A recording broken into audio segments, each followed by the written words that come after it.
Família, se você adivinhar o pagodão que tá rolando aqui na feira, que isso? Tô fazendo amor com outra pessoa, mas meu coração... Que isso?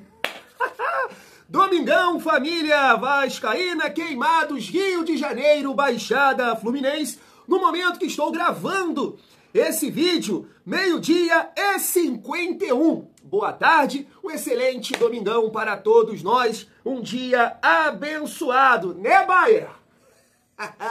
Né, Bayern de Munique? Pelo amor de Deus, hein?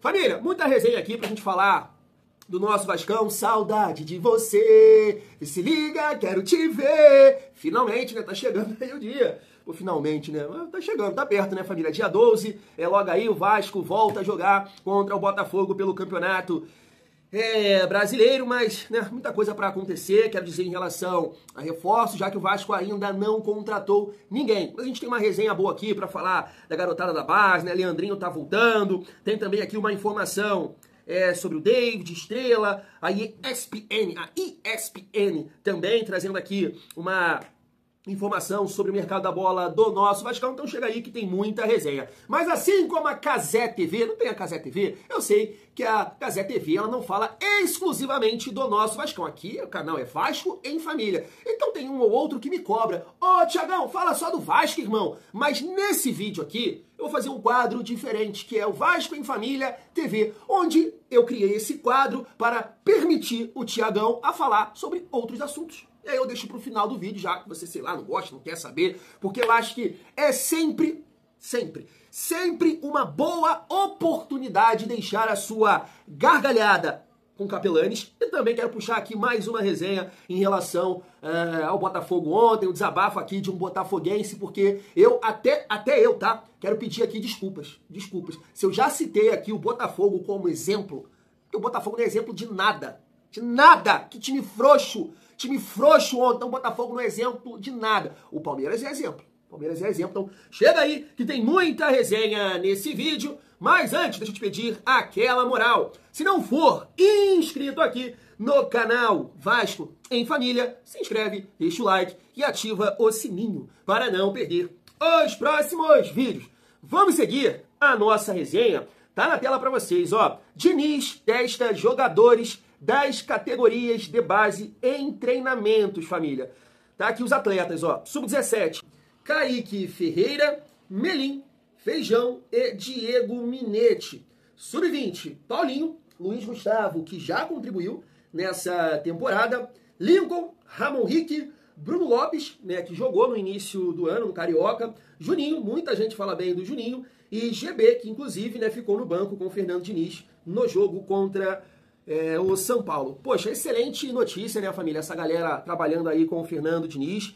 Poxa, eu que falo bastante aqui no nosso canal, né, da questão da intensidade, da saúde, e eu entendo que esses jogadores podem contribuir, né, com isso. Claro que no primeiro momento o ideal é reforçar o elenco, trazendo jogadores, né, com mais experiência, com uma condição melhor de ajudar num primeiro momento, porque a base é aquilo, são apostas, né? Então podem performar num primeiro momento ou podem sentir também ali a pressão profissional, um outro ambiente, né? Quem trabalha aí no meio fala que é um outro esporte, né? Futebol de base e futebol profissional. Mas o ponto é, família, eu tava vendo o jogo do Palmeiras ontem contra o Botafogo, e eu entendo que não tem comparação, não tô falando aqui de talento. Até porque, até acho que, por mais que o time do Vasco não melhorou ao ponto do Tiagão, você, a família vascaína tá feliz, mas já melhorou alguma coisa em comparação àqueles anos de muito sofrimento, né? Sei lá, pensa aí, sobe o Thales Magno, aí sobe com o Neto Portes, com o Ribamar, sabe? Você entende? Sobe lá atrás, vai lá atrás, Douglas Luiz, que até jogou bem, mas uma galera bem limitada, Andrei, Evander. Eu acho que na temporada passada a gente teve vários jogadores que contribuíram num determinado momento. Estrela, JP, Leandrinho, tô esquecendo... JP, Leandrinho, poxa, GB fez gol contra o RB Bragantino, posso estar esquecendo de mais algum atleta aí, mas contribuíram. Eu entendo que também tem a questão da personalidade, eu sei que tem, mas acho que já é nessa condição, sabe? Então a tendência, se o Vasco conseguir manter um time ali de meio de tabela, né, ir qualificando ao longo dos anos, eu entendo que os jogadores da base vão conseguir contribuir mais. Esse é o meu ponto de vista. Claro, melhorando uma questão de estrutura, tudo mais, porque eu fiquei naquela expectativa, eu acho que vocês também, né, com o Alexandre Matos, porque foi ele que iniciou esse processo vencedor aí da base do Palmeiras, tanto de conquistas, né, em competições de base, quanto em jogadores que sobem pro profissional, ajudam, e o Palmeiras consegue uma venda muito interessante, né, poxa, que tá ajudando hoje o Palmeiras a contratar Paulinho, Vitor Roque e tudo mais. Então ontem eu tava vendo o jogo do Palmeiras, cara. Poxa, o Estevão é um jogador que não tem comparação, né? Eu acho que não dá pra colocar ele nessa mesa aqui. Mas eu tava vendo um tal de Alan, ou Alan, eu não sei ao certo, jogando lá pela ponta direita. Poxa, moleque sempre entra com personalidade, bom de bola. Aquele atacante também, Luigi. Caraca, entrou muito bem. Esse não é nada demais, não é, sabe? Um extra classe como é o Estevão, mas com personalidade, arrancando. E às vezes eu acho que falta isso aos jogadores da base do Vasco. Mas aí é o ponto que eu tô falando, o contexto, sabe? Essa confiança que o Palmeiras tem, de conquistas, de bons jogadores. Me parece que a galera sobe já com, poxa, não, ó, mostra o seu talento aí. E o Vasco, como tá sempre pressionado, sempre, né, com essa cobrança, porque não conquista há muito tempo, tá ali brigando para não cair, sabe? Isso tudo acaba influenciando aí nos jogadores da base. Então eu acho que esse processo, né, de um time melhor, de um time competitivo, de mais tranquilidade, tudo isso vai influenciar a cada jogador que subir, a cada jogador que tiver ali a sua oportunidade de contribuir. Eu penso dessa forma, vendo a galera que joga lá no Palmeiras, cara. Eles sempre entram com muita personalidade. E não é possível que é só uma questão de talento, porque, poxa, na base do Vasco tem muito talento, mas existe essa diferença aí, né, hoje de patamar, quero dizer, né, de jogadores, de clube, de investimento, né, família vascaína. Mas legal saber aqui que o Diniz está dando oportunidades para esses jogadores. Vamos ver, né, se algum deles vão nos ajudar durante a temporada. Seguindo aqui a nossa resenha, pra gente falar sobre o Leandrinho, tá aí, ó. O Vasco da Gama aguarda o retorno do lateral esquerdo Leandrinho ao CT Moacir Barbosa nesta semana. Após o fim seu contrato de empréstimo com Al-Shabaab da Arábia Saudita, que encerra nesta segunda-feira, dia 30 de junho. Embora não haja uma data confirmada para sua chegada ao Rio de Janeiro, o jogador é esperado para se reintegrar ao elenco. Poxa, mas ele já deve estar no Rio de Janeiro, né? Então, assim, família, uma volta importante, uma volta interessante. Eu acho que é um reforço, o Leandrinho, né? Por mais que é um jogador, que seja um jogador da base, mas dá pra dizer que é um reforço, porque ele qualifica o elenco, na minha visão. Ele hoje é uma opção melhor do que o Vitor Luiz.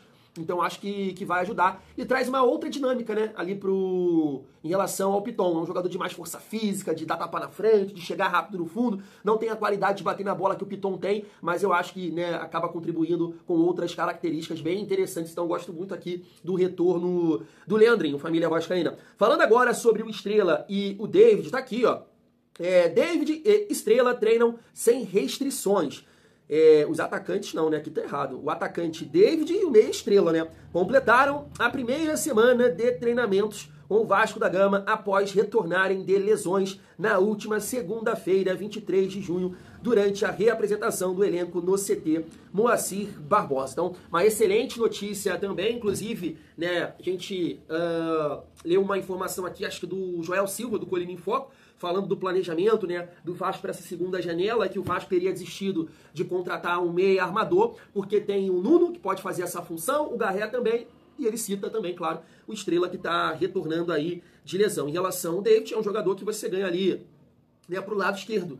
Na temporada passada, jogou mais por ali, e hoje a gente sabe que o Nuno é titular absoluto. Entendo que o David tem um perfil diferente do Nuno, é um cara mais forte, é um cara que sustenta, que faz um pivô, mas ainda acho, né, que o Vasco, a gente vai até falar sobre isso aqui agora, né, mas ainda acho que o Vasco precisa de um atacante de lado de velocidade, tanto para o lado esquerdo quanto para o lado direito. E o David não é esse jogador. Mas é o que eu falo aqui, eu não gosto muito do David, eu acho que o negócio que foi feito com o Internacional, por isso que o Baldasso, né, comemorou Carnaval fora de época, Ano Novo, Natal, né, foi um absurdo o valor que o Vasco vai pagar, né, para o Internacional, mas tá aí, é um atleta que tá no elenco e a gente espera que ele possa, pelo menos, entregar o nível que ele entregou em 2024, porque fazendo isso, né, em algumas partidas, entendo que tem condições de ajudar. Mas assim, né, como deveria ter sido no ano passado, o David é um jogador para compor elenco. Eu entendo que é exatamente assim que vai acontecer esse ano. O David está muito atrás do Nuno Moreira. O Nuno Moreira é muito superior tecnicamente ao David. E o Vasco contratando outras opções, é isso. É um jogador para compor elenco. Isso deveria ter sido feito no ano passado. Só que não aconteceu. Por isso que eu acho, né, quando a gente conversa aqui sobre SAF e tudo mais, vende logo e a galera fica fazendo chilique, não é bem por aí. Porque até quando você, vamos esquecer a parte financeira, vamos focar em projeto esportivo, falar dentro do campo. Você tem algumas coisas que a gente pega da 777, assim, que é loucura. Por exemplo, o Paulo Brax lá em 23, ele falou assim, ele fez ali, sei lá, umas 8, 9 contratações para o Campeonato Carioca, ele falou, vai chegar mais 3 nomes num bom nível para ajudar, né, inicialmente do Campeonato Brasileiro. Chegou Carabarral, Juan Cruz, se eu não me engano, Matheus Carvalho. Poxa, tu acha que isso é uma coisa do Paulo Brax? Foi ele que errou? Ou acabou o dinheiro? Não tem mais, tal, sabe? E em relação ao David, a mesma coisa. A mesma coisa. Ficou muito claro, na minha opinião, que o negócio feito com o David era o quê? Um jogador para compor elenco. Ele não vai bater, né, a meta, 60% dos jogos, porque ele é um jogador para compor elenco e o Vasco vai contratar um ponta titular. O que não aconteceu. Fez o quê? O David jogar vários jogos e hoje o Vasco tendo que comprar o David do Internacional. Na minha opinião, é um absurdo. Absurdo. Mas é isso, família. Vamos aguardar aí. E é isso. Hoje eu acho que o David é esse jogador para compor elenco. E aí, para finalizar aqui a nossa resenha nesse sentido, a gente tem aqui uma informação da ESPN Brasil. Vamos lá, ó. O Vasco da Gama está no mercado em busca de 2 atacantes rápidos para reforçar o elenco. Um ponta direita e um ponta esquerda. A prioridade para a ponta direita é cobrir a possível ausência de Ryan, que deve ser convocado para a seleção brasileira sub-20 na Copa do Mundo da categoria em setembro de 2025. Sem Ryan, o Vasco contaria apenas com Adson para a posição. A diretoria, sob orientação de Admar Lopes e Fernando Diniz, avalia nomes que se encaixem no perfil tático e nas limitações financeiras do clube. Pois é, né, família? Recentemente a gente viu aí o nome do Andrés, sempre esqueço o nome dele, Gomes, né? Até colombiano, né? Um atacante lá que joga no Rennes da França, é ponta direita, então poderia ser uma possibilidade, mas entendo que é uma negociação muito difícil pelos valores, né, que o Rennes pagou por esse jogador e só uma temporada lá e, sabe, emprestar assim, acho que não vai acontecer, mas é isso, o Vasco tem que buscar, né, opções tanto para o lado esquerdo quanto para o lado direito. Entenda a prioridade pelo lado direito, porque o Ryan vai desfalcar o Vasco, vou secar muito, né, a seleção para sair na primeira fase. Que isso, Thiago? Pô, Brasil, eu sou Vasco, pô.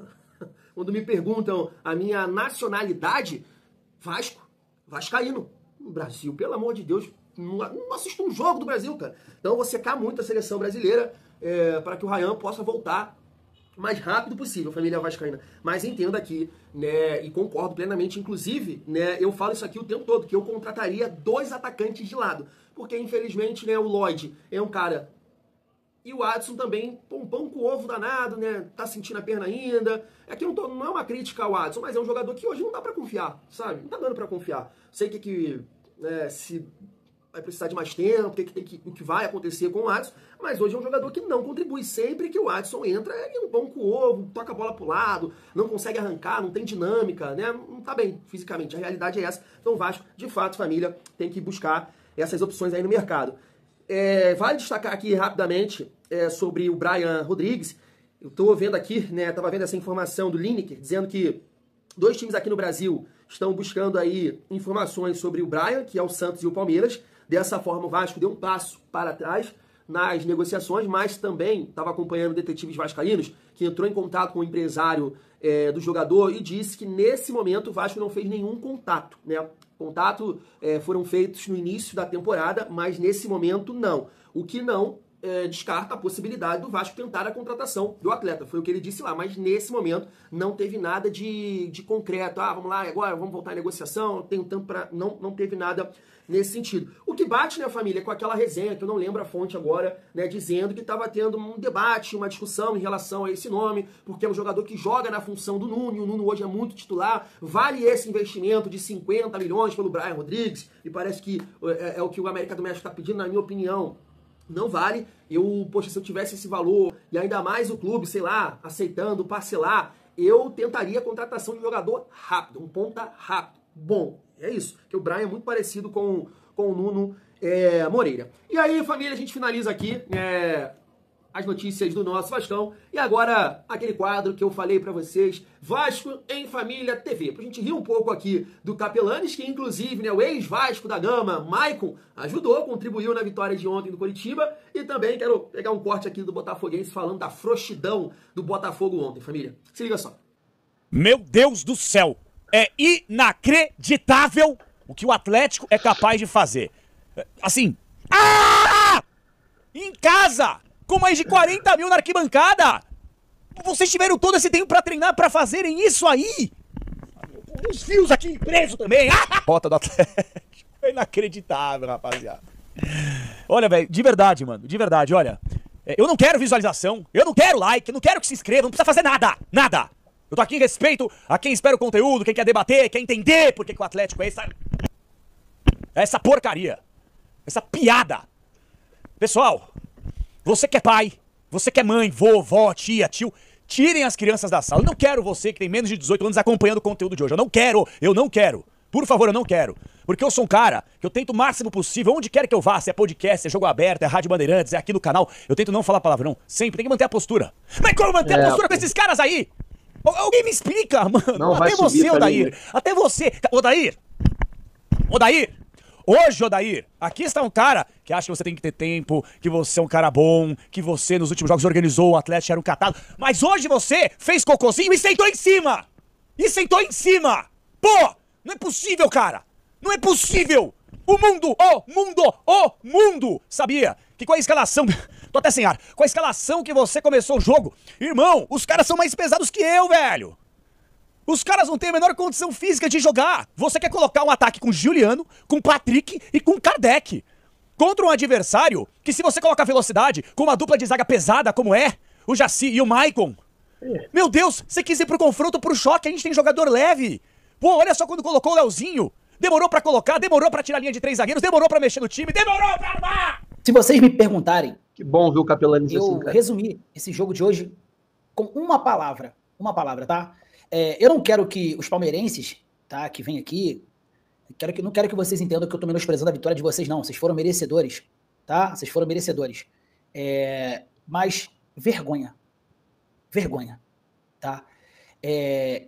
Eu entendi como o Botafogo jogou contra o Paris Saint-Germain, eu entendi. E eu acho que o Botafogo tinha que jogar daquele jeito, sim, tá? Eu entendi. Do jeito que o Botafogo jogou contra o Paris Saint-Germain. Eu entendi, mas não gostei. Tá? Do jeito que o Botafogo jogou contra o Atlético de Madrid, o time estava cansado ainda do jogo de quinta, o time estava com o regulamento debaixo do braço, beleza. Eram dois gigantes europeus. Mas o Botafogo, jogar do jeito que jogou hoje, contra o Palmeiras, com todo respeito ao Palmeiras, mas é um time brasileiro, é um time do mesmo nível que o Botafogo, hoje não foi. Tá? Aí o jornalista Mulambo fala que o Botafogo jogou como Madureira, porra, ele tem razão. Hoje o Botafogo jogou como Madureira. É inadmissível a postura que esse time jogou hoje. É inadmissível, tá? E sabe o que me deixa mais puto? Sabe o que me deixa mais revoltado? É ver que quando o time tomou o gol, o time foi pra dentro, sufocou, teve chance de jogo. Por que esse time não jogou desse jeito os 90 minutos? Mas que cara de 3 volantes é esse que esse cara colocou? Meu Deus do céu! Ai. Família, assim, o ponto, sabe, né? Em alguns momentos, né, a gente pega aqui o Botafogo como exemplo, mais exemplo de SAF, né? Não em comparação. Como é que eu posso me explicar? Não é que é uma SAF nesse momento, até porque vai depender muito daqui para frente, né, o que vai acontecer com o Botafogo, porque eu estava até vendo os clubes do John Textor, um clube, me parece, na Bélgica, caiu para a segunda divisão. Eu posso até colocar para vocês aí. Tá aqui, ó. Molenbeek, acho que é assim, tá na segunda divisão. O Lyon rebaixado, né? Mas me parece que ele vai tentar correr atrás disso aí. Vendeu o Crystal Palace no prejuízo. E agora, né, o Botafogo aí, o que vai acontecer? A comparação que eu faço, claro, é com a SAF do Vasco. Porque, poxa, como é que pode, né, a SAF do Botafogo nesse momento aí conquistou, né, brasileiro, Libertadores, e a nossa aumentou a nossa dívida, sim, um despreparo total. Mas que eu posso dizer, família vascaína, em relação a isso que eu vi do Botafogo, né? Que é postura, né? Postura não se compra. Postura, ela se conquista ao longo dos anos. Então o Botafogo não é exemplo para o Vasco. Não é. Você entende o que eu tô falando? Não é exemplo. Porque o comportamento ontem do Botafogo foi um comportamento de um time pequeno. E sim, e diversas vezes a gente vê o Vasco performando dessa forma. Infelizmente, tá? Infelizmente, porque, é como eu disse aqui, em comparação aos jogadores da base do Palmeiras e da base do Vasco, porque existe um histórico de muita dificuldade nos últimos anos. Então, qualquer momento de pressão, o time dá aquela riada, o time sente, né? E isso precisa mudar. E isso vai mudar com investimento, é claro, porque mudou com o Botafogo no ano passado, muito porque teve dois jogadores que são acima da média, que é o caso do Almada e do Luiz Henrique, mas quando não tem esses jogadores, acontece o que aconteceu ontem. O time frouxo, o time com a bunda na parede o tempo inteiro. E veja bem, quem gosta de analisar futebol, o Palmeiras não fez uma grande partida. Assim como não fez uma grande partida contra o Corinthians, né, no Campeonato Paulista, que perdeu o título, os dois jogos, mas muito mal assim, sabe? O próprio Palmeiras que jogou contra o Vasco jogou de igual para igual, com sem Verratti, sem Coutinho, né? Uma infelicidade ali do Hugo Moura, o Vasco acabou perdendo aquele jogo. Só que é um time que, cara, acredita. É um time que não tem medo. É um time que entra em campo para vencer. Pode estar mal um determinado dia, pode não jogar bem, mas não tem medo de jogar. E demonstrou isso ontem. Então o exemplo não é o Botafogo. Porque o Botafogo ainda é um time que vive de um ano. Do ano passado, que em 2023 pipocou. Então não é da noite para o dia que você constrói, né, uma base vitoriosa, confiante, sólida, como é a do Palmeiras hoje, né? Então não é um exemplo do Botafogo, de nada. Quando a gente vê esses botafoguenses aí fazendo graça, né? É um show de stand-up comedy, né? É isso. Chega num momento como esse, que não tem jogadores, né, de 100 milhões resolvendo, fazendo a diferença, o time no coletivo, o clube, é um time sem expressão, é um time sem peso. E na hora do vamos ver, né, sentiu ali e o Palmeiras acabou classificando, e veja bem, né, com um gol de um vascaíno, podemos dizer assim, um jogador da base do Vasco, o Paulinho. Então, o Botafogo, na minha visão, família, não é exemplo de nada, principalmente dentro de campo, tá? Agora, o Palmeiras é. O Palmeiras é um time que você tem que olhar porque, cara, como eu disse, passa por momentos difíceis, né, não joga bem em alguns jogos, mas não tem medo. Não tem medo, família mostrou isso ontem, né? O Botafogo foi um time muito frouxo, e ainda bem. Vamos, Baia!